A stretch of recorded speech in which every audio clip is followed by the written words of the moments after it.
You got the raise, maybe even two. And I remember that feeling, the quiet relief of thinking, okay, this is finally it. This is when things start to feel different. This is when the end of the month stops being the part I dread. But here you are. End of the month, same tight feeling in your chest. Different number on the paycheck, same hollow weight when you check the balance. I've been there, more than once. And I know how much that stings. Because you did everything right. You worked for it. You earned it. And it still didn't move anything. That's not a personal failure. That is one of the most common and least talked about financial experiences right now. And the reason nobody talks about it honestly is because the answer is uncomfortable for a lot of people to say out loud. I'm going to say it anyway. Let me paint you a picture that might feel a little too familiar. You're not careless with money. You actually think about it more than most people around you. You notice prices.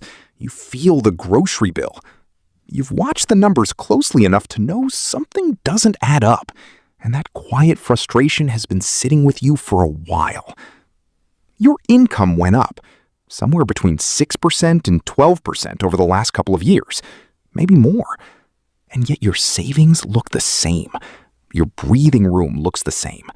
The anxiety at the end of the month feels almost identical to what it felt 3 years ago. And somewhere in the back of your mind, the thought keeps creeping in. Maybe I'm just not cut out for this. You are, and I'll show you exactly why that thought is wrong, with actual numbers. Since 2021, food prices in the US alone went up over 26%. Rent up nearly 28%. Transport up close to 30%.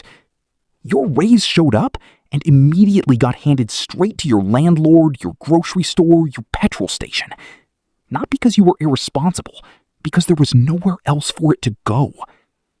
That's not a discipline problem. That's a maths problem. And I spent way too long blaming myself for a maths problem before I finally understood what was actually happening. I'm not going to tell you to meal prep or cancel subscriptions. You already know that, and you've probably already tried it. What I want to walk through is the specific mechanism, the thing I wish someone had named for me years earlier, that silently consumes a raise before you even feel it, and the two moves I made that finally stopped it. This isn't complicated, but it does require looking at something honestly. Let's go. The raise doesn't arrive alone. Here's something nobody explains when you get a pay increase. The raise doesn't come by itself. It arrives with something attached, and that something is the single most destructive pattern I fell into twice without once realizing it was happening. Lifestyle inflation. The first time I got a meaningful raise, about a 9% bump, I didn't sit down and consciously decide to spend more. I just started living slightly differently. A slightly better version of things I already bought. A marginally nicer apartment. A few more meals out each month. Nothing that felt reckless. Nothing that felt like a mistake in the moment. 6 months later, I sat down and did the maths. My savings rate was almost exactly the same as before the raise. I had absorbed somewhere around $400 extra a month into my life and had essentially nothing to show for it. That one hurt more than I expected. Lifestyle inflation doesn't announce itself. It's not one bad decision. It's 17 small upgrades that each feel completely reasonable. New shoes because the old ones were worn out. A better phone plan because the old one was frustrating. A streaming service because everyone else had it. Each one, fine. Together, they swallow the raise whole. But here's what made me genuinely angry once I figured this out. Lifestyle inflation is only half the story. The other half is something outside your control entirely, and almost every finance video skips it. Before I get into what you can actually do, I want to say something clearly, because I spent too long not understanding this, and it made me feel like I was failing at something I wasn't even responsible for. The cost of living didn't just go up. It went up faster than almost any raise any employer was offering, and it went up hardest in exactly the categories you cannot cut. Food, rent, insurance, transport, energy. The things that have no optional version, the spending you cannot eliminate without fundamentally changing how you live, those are precisely what inflated the most. Your raise arrived, and it immediately got absorbed by costs that had already moved before the money landed in your account. I remember the moment this clicked for me, and I felt two things at once: angry at how long it had taken me to see it, and genuinely relieved that I wasn't the problem. That distinction matters more than it sounds, because if you keep believing the problem is your discipline, you keep trying to solve the wrong thing. You cut and restrict and feel guilty, and the actual structural issue just sits there, untouched. Cutting your coffee didn't fail you. The structure around your money failed you. And there's still one more layer here that I'm a little embarrassed took me this long to understand, because once I saw it, it changed how I looked at every raise I'd ever had. You never actually calculated your real raise. When your employer tells you you're getting an 8% raise, do you actually know what that means in your real life? I didn't. Not honestly. I knew the new salary figure. I knew the new monthly take-home. But I never once sat down and calculated what the raise actually meant for what I could afford to buy. So eventually I did. About 2 years later than I should have. I took the raise percentage. Then I calculated my personal inflation. Not the headline number that gets reported in the news, but the actual increase in the specific things I spend money on every month. My rent, my weekly grocery shop, my commute, my insurance. My 8% raise worked out to roughly a 1.3% real increase in purchasing power. I stared at that number for a while. Not because the raise wasn't real, it was, but because the context it arrived in made it almost worthless for actual financial progress. I was earning more and moving nowhere. Once I understood this, I stopped asking, how do I save more from what I earn? And started asking a completely different question. How do I make sure the next raise actually lands somewhere instead of silently disappearing into the gap between what I earn and what everything costs? That question led me to the two things that actually changed something. And the first one is embarrassingly simple. Capture the raise before your life does. The most important financial move I've made in the last 5 years had nothing to do with budgeting, cutting, or investing. It was about timing.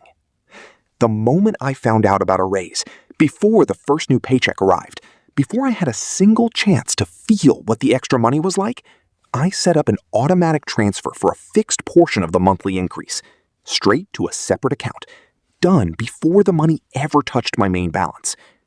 Not all of the increase, somewhere between 40% and 60% of the net monthly difference.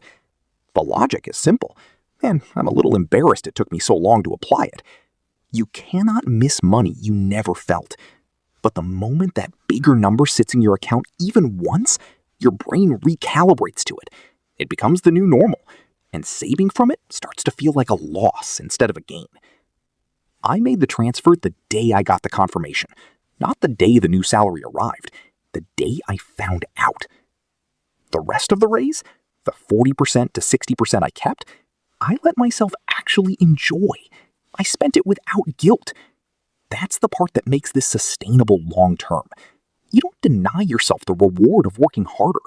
You just quietly claim your share first, before lifestyle inflation and rising costs get theirs. I thought this would fix everything. It didn't.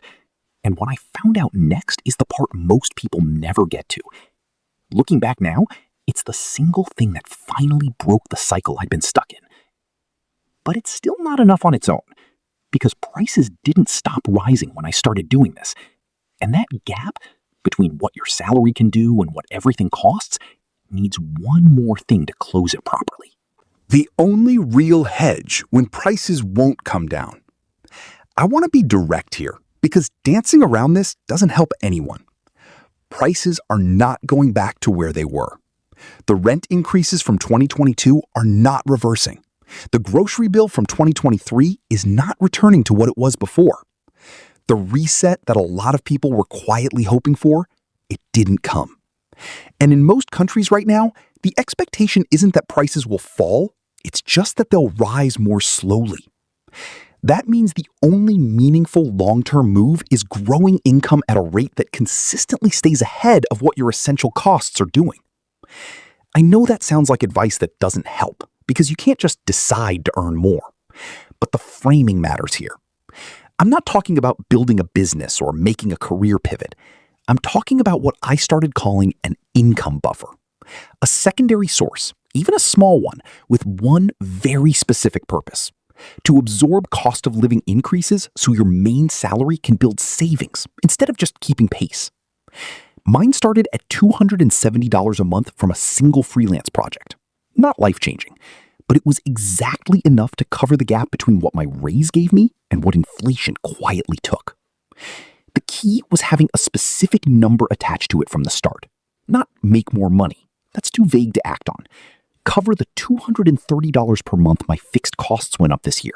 That is a number you can work toward. That is a problem you can actually solve. And solving a specific small problem is how every bigger thing I've ever built actually started. So here's where you start. Today, not next month. Calculate your real raise. Take your percentage increase and run it against what your actual personal costs went up. See what's left after the maths. Most people have never done this, and it changes how you see everything. Then, capture the next raise before you feel it. Set the transfer the day you find out, 40 to 60% of the monthly increase to a separate account before it ever lands. And if the gap is still too wide, which it probably is, because that's the honest reality right now, build one income buffer with one specific number. Not a side hustle empire, just a gap closer. You were never bad with money. The maths just wasn't in your favor. Now you can change that. If this named something you've been feeling but couldn't explain, share it with someone else who's been quietly confused about the same thing. They'll thank you for it. And the next video answers the question most people never think to ask. Once your savings are actually moving, how do you stop inflation from quietly eating it faster than it grows? That one changed how I think about money entirely. Worth staying for.